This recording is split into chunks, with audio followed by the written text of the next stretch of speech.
Hello प्यारे बच्चों, कैसे हो आप सब। उम्मीद है सब अच्छे होंगे। चलिए इस वीडियो में हम बात करेंगे गॉस नियम के अनुप्रयोग, एप्लीकेशंस ऑफ गॉसेस लॉ।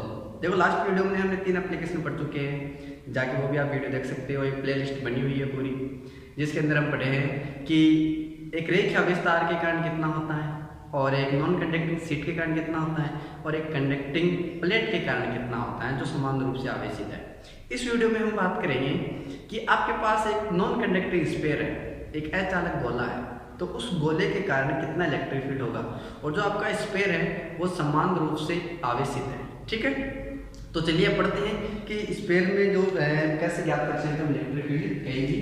तो पढ़ाई वगैरह तो आपकी अच्छी चल रही होगी, चलो उम्मीद है कि अच्छी चलनी चाहिए। और आपके एग्जाम की डेट आ चुकी है ना, जिसमें CBSE की भी आ चुकी है, आपकी 4 मई से है, और RBSE की भी आने वाली है, क्योंकि लगभग मई में हो जाएगी एग्जाम आपकी सभी की, है ना, कोई भी बोर्ड हो जाए। चलो तो देखिए समझिए, यहाँ पर आपके पास ये एक स्फीयर है जो नॉन कंडक्टिंग है, यानी अंदर वाला, ठीक है, जिसकी रेडियस जो है वो कैपिटल R है। यहाँ पर रेडियस मैंने दिखानी है, कितनी है, कैपिटल R है। इस स्फीयर के कारण यहाँ बाहर कोई पॉइंट P है, मान लो यहाँ पर कोई पॉइंट P है, और इस पॉइंट P पर हमें इलेक्ट्रिक फील्ड ज्ञात करना है। देखिए कि आपके पास कोई नॉन कंडक्टिंग स्फीयर है, तो उस स्फीयर के कारण, है ना, हम 3 कंडीशन पढ़ सकते हैं कि आपके पास जो स्फीयर है, स्फीयर के बाहर यदि कोई बिंदु है तो उस पर इलेक्ट्रिक फील्ड कितना होगा, स्फीयर के सरफेस के ऊपर, उसके पृष्ठ पर यदि कोई बिंदु है तो कितना इलेक्ट्रिक फील्ड होगा, और उस स्फीयर के अंदर कोई बिंदु है तो कितना इलेक्ट्रिक फील्ड होगा। 3 कंडीशन पढ़ेंगे यहाँ पर। तो सबसे पहले हम कंडीशन पढ़ रहे हैं कि जब आपके पास स्फीयर के अंदर जो इलेक्ट्रिक फील्ड हमें ज्ञात करना, वो पॉइंट कहाँ हो, स्फीयर से बाहर हो, ठीक है, तब कितना होगा। तब इस डायग्राम के अंदर देखिए, ये आपके कैपिटल R वाला क्या है, कि रेडियस वाला स्फीयर है, और यहाँ से इसके सेंटर O से ना, या इसके पॉइंट O से एक स्मॉल r दूरी पर, है ना, कैपिटल R तो किसकी, स्फीयर की, और स्मॉल r दूरी पर कोई पॉइंट यहाँ P है। इस पॉइंट P पर हमें क्या करना है, इलेक्ट्रिक फील्ड ज्ञात करना है। तो हम क्या करते हैं कि इस बिंदु P से गुजरते हुए एक गाउसियन पृष्ठ की कल्पना कर लेते हैं, एक गाउसियन स्फीयर की कल्पना कर लेते हैं, जो आपने डैश के रूप में देख रहे हो, ठीक है। और साथ ही हम क्या लेंगे, इस गाउसियन पृष्ठ पर एक छोटा सा अल्पांश ले लेंगे, क्योंकि एक अल्पांश के कारण ज्ञात कर लेंगे, और फिर इसका इंटीग्रल कर देंगे, तो इसके अंदर जितने भी अल्पांश है वो सारे अल्पांश कवर हो जाएंगे, और इससे संबंधित जो भी इलेक्ट्रिक फ्लक्स है वो सारा आ जाएगा, तो हम इलेक्ट्रिक फील्ड भी ज्ञात कर सकते हैं, ठीक है। तो इस बिंदु पर P बिंदु जो है आपका, मान लेते हैं इस पर हम इलेक्ट्रिक फील्ड की डायरेक्शन है वो आउटवर्ड है, बाहर की ओर है। वैसे ही स्फीयर के अंदर जो चार्ज है वो पॉजिटिव बताया गया है मैंने, तो पॉजिटिव आवेश की जो डायरेक्शन होती है वो क्या होती है, वो आउटवर्ड, परपेंडिकुलर आउटवर्ड होती है। और साथ ही इस बिंदु पर जो एरिया एलिमेंट है वो DS है, और DS की डायरेक्शन यहाँ पर क्या होगी, इस P के आउटवर्ड होगी, यहाँ इस डायरेक्शन, ठीक है। चलो अब यहाँ पर आगे देखते हैं। तो देखिए इसके अंदर आयतन आवेश घनत्व है। पीछे हमने पढ़ा कि चार्ज का डिस्ट्रीब्यूशन वो 3 प्रकार से हो सकता है, लीनियर, सरफेस और वॉल्यूम, ठीक है। आपका स्फीयर है, इसका मतलब आपका क्या होगा, वॉल्यूम चार्ज डेंसिटी होगी वहां पर, है ना, आयतन आवेश घनत्व, जिसको हम सिंपली लिख सकते हैं ρ = Q/V, ठीक है। यहाँ पर Q क्या है, इस स्फीयर पर टोटल चार्ज कितना है, कैपिटल Q मान लेते हैं, और V क्या है आपके स्फीयर का आयतन। तो हम स्फीयर के आयतन को क्या लिखते हैं, 4/3 πr3, और यहाँ पर R क्या है, कैपिटल R, क्योंकि हम केवल इस स्फीयर के लिए लिखना है आयतन आवेश घनत्व। क्लियर इतना। चलिए आप पहले कंडीशन पढ़ते हैं कि जब बिंदु गोले के बाहर, यानी small r greater than capital R हो, यानी ये स्मॉल r जो डिस्टेंस है वो क्या हो, ज्यादा हो किससे, कैपिटल R से, यानी पॉइंट कहाँ हो, बाहर हो। उस कंडीशन में क्या होगा, तो उस कंडीशन में देखिए पृष्ठ द्वारा परिबद्ध आवेश कितना होगा, ठीक है, यानी इस गाउसियन पृष्ठ द्वारा कितना आवेश परिबद्ध होगा।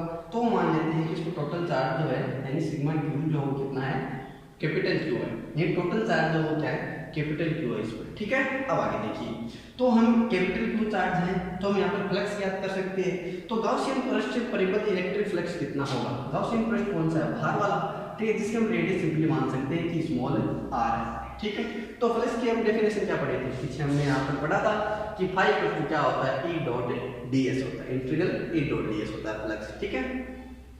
और हम गाउस के नियम से क्या लिख सकते हैं इलेक्ट्रिक फ्लक्स को, E.ds इन फाई = सिग्मा Q/ε0, यानी गाउस का नियम आपने देखा क्या होता है, किसी भी बंद पृष्ठ से संबंध टोटल जो विद्युत फ्लक्स है वो उस पृष्ठ पर उपस्थित आवेशों के बीच यूनिट योग का 1/ε0 गुना होता है। ये गॉस नियम होता है, हमने पीछे पढ़ा था। तो सिंपली जितने भी आवेश हैं उसका क्या होता है 1/ε0 गुना होता है।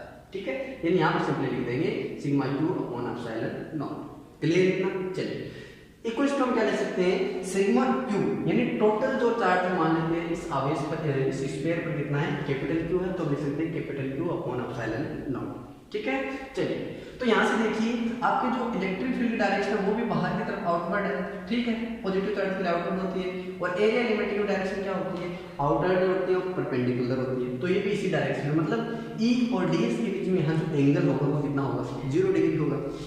तो हम फ्लक्स को यदि E.ds को यदि ओपन करें तो सिंपली हम क्या कर सकते हैं E.ds cos थीटा, क्योंकि यहाँ पर दो वेक्टर का जो डॉट प्रोडक्ट होता है वो क्या होता है cos थीटा के रूप में होता है। थीटा की वैल्यू यहाँ कितनी है 0 डिग्री है, cos 0 की वैल्यू कितनी होगी 1। ठीक है, तो सिंपली हम इसको लिख सकते हैं E.ds u/ε0। अब एक बात और यहाँ पर कि आपका जो आवेश है वो क्या है समान रूप से आवेशित है। ठीक है, समान रूप से आवेशित मतलब आप इलेक्ट्रिक फील्ड भी और क्या होगा कांस्टेंट होगा, समान रूप से होगा। तो E को क्या ले लेंगे हम बाहर ले लेंगे, तो सिंपली हम इसको लिख सकते हैं I इक्वल्स टू यानी E integral ds equals to q/ε0। Clear इतना? चलो अब यहाँ से इंटीग्रल ds मतलब टोटल जितने भी एरिया एलिमेंट है वो यहाँ पर कवर हो रहे हैं, और टोटल एरिया एलिमेंट किसके साथ कवर हो रहे हैं इसके आयतन के साथ। ठीक है, तो इस गोले का जो आयतन होगा, ठीक है, यानी पृष्ठ पर, ठीक है पृष्ठ पर होगा, तो इसका वक्र पृष्ठ क्षेत्रफल क्या होता है 4πr²। ठीक है, किसकी बात कर रहे हैं हम बात कर रहे हैं गॉसियन पृष्ठ की। तो यहाँ गॉसियन पृष्ठ के ऊपर आवेश यदि वितरित है तो सिंपली हम क्या लिख सकते हैं ds की जगह 4πr² इक्वल्स टू क्या होता है आपके पास q/ε0 हमने लिखा ही है। तो यहाँ से 4πr² नीचे जाएगा। ठीक है, तो हम सिंपली क्या लिख देंगे E equals to capital Q charge upon 4πr² small r²। ये आपका क्या है फाइनली फॉर्मूला आ गया। ठीक है, अब ऐसे काम और कर सकते हो क्या आप कैपिटल Q की वैल्यू ऐसे पुट कर सकते हो। कैपिटल Q की वैल्यू कहाँ से यहाँ से आयतन आवेश घनत्व से, ये कैपिटल Q यानी रो इक्वल्स टू क्या होता है कैपिटल Q अपॉन 4π/4 और πr3। ठीक है, तो यहाँ से Q इक्वल्स टू क्या हो जाएगा ये यहाँ पे इंटू इसके गुणा में चला जाएगा, तो P गुणा 4/3 πr3, और जब इस Q की जगह ये वैल्यू पुट करोगे कटकटाएगा क्या बचेगा आपके पास से rho upon 3/0 capital R³ upon small r²। ठीक है, तो आप ये फॉर्मूला भी लिख सकते हो यदि इस कैपिटल Q की क्या रहेगा वैल्यू रखो। ठीक है, और ये आपके फाइनली फॉर्मूले हैं दोनों। कब जब आपके पास उस स्फीयर के अंदर स्फीयर के कोई बाहर कोई बिंदु है, उस बिंदु पर आपको इलेक्ट्रिक फील्ड ज्ञात करना है। क्लियर है क्या बताओ ना कमेंट करके। चलो आगे देखो, तो ये बात हो गया भाई। अब आगे देखिए यहाँ पर जो इस स्फीयर के कारण बाहर कोई पॉइंट है उस पर इलेक्ट्रिक फील्ड हमने यहाँ पर देखा कि यह है, तो ये किन किन चीज़ों पर डिपेंड करता है। एक तो डिपेंड करता है इसके आवेश पर कि उस पर कितना आवेश है, यानी कितना उस पर आवेश का घनत्व है, ज़्यादा है या फिर कम है। एक डिपेंड करेगा कि वो बिंदु जो आपके बाहर है स्फीयर के बाहर है वो कितनी दूरी पर है, यानी उसकी दूरी के वर्ग के व्युत्क्रमानुपाती होता है। ठीक है, किस कंडीशन में जो वो बिंदु बाहर है। आगे बात सुनो, चलो अब बिंदु कहाँ ले आते हैं, अब बिंदु वहाँ ले आते हैं इसके पृष्ठ पर। यहाँ मतलब क्या हो जाएगा, मतलब इसकी जो रेडियस थी वो कैपिटल R थी, बाहर वाले बिंदु में स्मॉल r, मतलब स्मॉल r कैपिटल R दोनों सेम हो जाएंगे इस टाइम। कब कि जब आपके पास है जब बिंदु गोले के पृष्ठ पर यानी स्मॉल r कैपिटल क्या R क्या हो जाए इक्वल हो जाए स्थित हो, तब यानी स्मॉल r और कैपिटल R बराबर हो जाएंगे। उस कंडीशन में हम क्या लिख सकते हैं कि यहाँ जो कि आपके पास फॉर्मूला है किसकी वजह से बाहर वाले बिंदु की वजह से, उसमें हम स्मॉल r की जगह क्या पुट कर सकते हैं कैपिटल R पुट कर सकते हैं या फिर स्मॉल r भी रख सकते हैं, वो आपकी इच्छा है। ठीक है, तो आप स्मॉल r की जगह क्या लिख दो कैपिटल R लिख दो, तो फाइनली आपके पास फॉर्मूला आ जाएगा E equals to Q/4πε0 capital R²।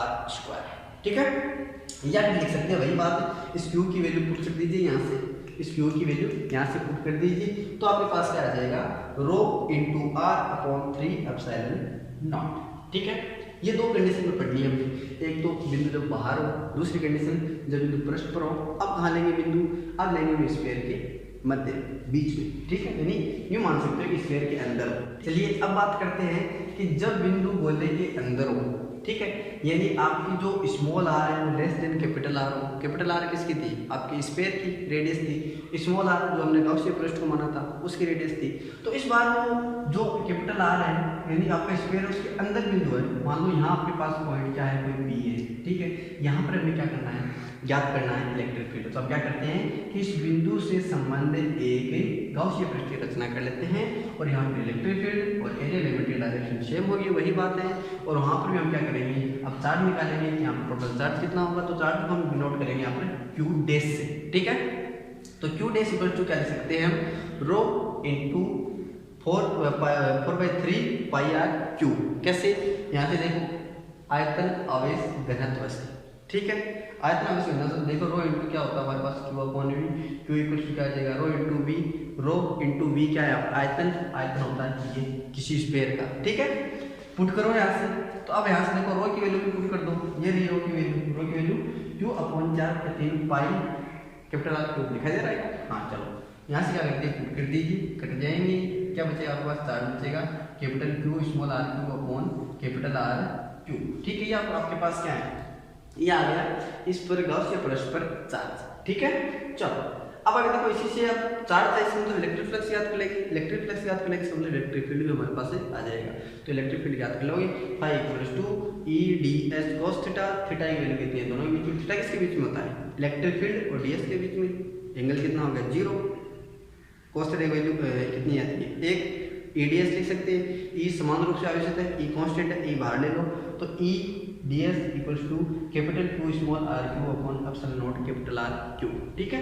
आगे देखिए यहाँ से आपने ds को, इंटीग्रल ds को छोटे, यहाँ पर देखिए छोटे सा एक अल्पांश लिया, इस बार छोटे छोटे अल्पांश बहुत सारे मिले, एक अल्पांश लेकर इंटीग्रल कर दिया, सारे जितने भी अल्पांश कवर हो गए, क्या हो गए, तो इंटीग्रल कर लेंगे।